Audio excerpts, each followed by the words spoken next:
Le Printemps de Bourges où nous retrouvons Margot Barallon avec Camille Ballan à la caméra. Bonsoir à vous. Le Printemps de Bourges a toujours une saveur particulière. Margot, c'est le premier festival qui lance toute une saison estivale de concerts effrénés. Alors comment s'annonce ce cru, cette 49e édition ? Oui, bonsoir Mohamed, bonsoir à tous. Eh bien, ce cru s'annonce riche, vous l'avez dit. Le Printemps de Bourges, c'est le festival qui lance la saison. On espère juste que ce ne sera pas trop un présage au niveau météorologique. Là, pour l'instant, on n'a pas de chance, mais vous inquiétez pas, il y aura de quoi se réchauffer sur scène.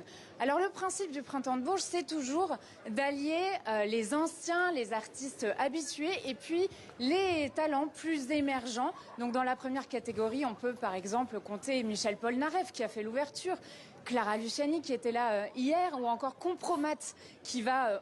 on n'en doute pas mettre le feu ce week-end. Et puis du côté des artistes naissants, là, je vous conseille de garder un œil, par exemple, sur Le Talus, qui est un Belge très prometteur, ou encore sur la jeune Théodora, une franco-congolaise qui fait un carton depuis plusieurs mois. Alors moi, de mon côté, je suis allée aujourd'hui au Triangle. C'est une scène sur laquelle se produisent vraiment les artistes en début de carrière. Ils se produisent devant des professionnels pour espérer attirer leur attention. Et parmi ces artistes-là, j'ai jeté mon dévolu sur Virginie B.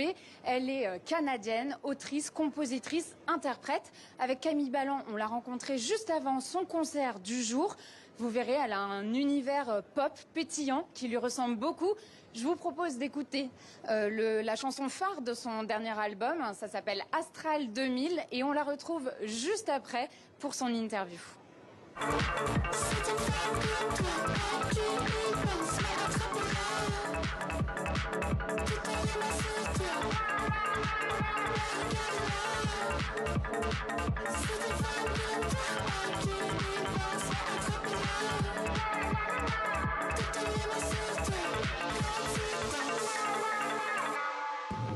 Bonjour Virginie B. Bonjour. Comment est-ce que vous vous sentez là à quelques heures du showcase que vous allez donner au Printemps de Bourges? Je me sens bien, je suis arrivée hier, j'ai eu le temps de me poser, puis je me suis promenée dans le festival, puis ça excite quand même, là, c'est le fun.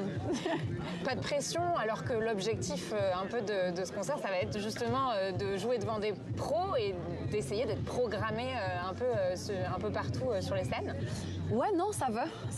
C'est plaisant que ce soit des pros ou du public qui ne nous connaissent pas. En fait, moi, j'aime bien jouer devant un public qui ne nous a pas encore entendus, puis les surprendre, puis aller les chercher. Fait que non, pas de pression. J'ai vraiment hâte, par contre. C'est vrai que surprendre et le sens du spectacle, c'est quand même ce qu'on associe beaucoup à vous quand on a écouté un peu votre musique. Il y a des textes qui parlent beaucoup de l'intime. Ouais, j'aime bien faire l'espèce de comparatif entre la musique très, très, très intense puis aller profondément dans une idée, dans un... Ouais, c'est ça, une certaine profondeur, puis aller le brasser avec quelque chose qui fait bouger la cage puis qui donne envie de danser. Vous chantez en français et en anglais. Ouais. Est-ce que ça change quelque chose quand on change de langue dans la manière d'écrire, de composer? Oui, je pense que ça change tout le temps. Si je pouvais écrire en plus de langue, je le ferais aussi. Peut-être que ça arrivera éventuellement. J'aime bien l'italien, j'aime bien l'espagnol aussi. On entend un peu d'espagnol, me semble-t-il, dans l'album. Oui, un peu de latin quelque part ici ou là aussi, mais ouais, non, ça change quelque chose, mais je pense que j'ai vraiment mélangé les... Ça fait un bout de temps, j'avais commencé à écrire plutôt en anglais quand j'ai commencé ma carrière. J'ai sorti un album Insula qui est quasiment tout en français aussi, puis j'ai découvert une plume relativement similaire entre l'anglais et le français à force de le faire. Les deux peuvent exprimer de manière plus concise aussi tout autant. C'est ça que je trouvais qui était un défi au départ.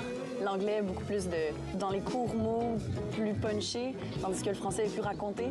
Mais là, je pense que j'ai trouvé une bonne recette. Vos deux albums, Insula en 2022 et là, Astral 2000 en 2024, n'ont rien à voir. En tout cas, ils sont très différents. Ouais. Vous avez surpris tout le monde.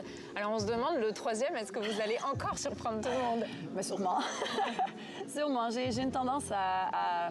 J'ai l'ennui facile, fait que j'ai besoin de changements constamment. Mais là, en ce moment, l'hyperpop est une zone plaisante de création, très, très vaste, très variée, qui intègre beaucoup de genres musicaux aussi. T'sais, le jazz n'est pas partie de ma musique, des progressions musicales aussi. Il l'était plus aussi au travers d'Insula.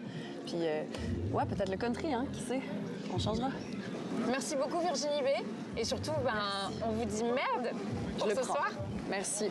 Voilà, Virginie B fait partie de ces artistes originaux. Et en parlant d'originalité, il y a aussi des créations originales au Printemps de Bourges. Notamment ce soir, un hommage à Kalsoum qu'on suivra, qu'on a hâte de voir et dont on va vous reparler dès demain.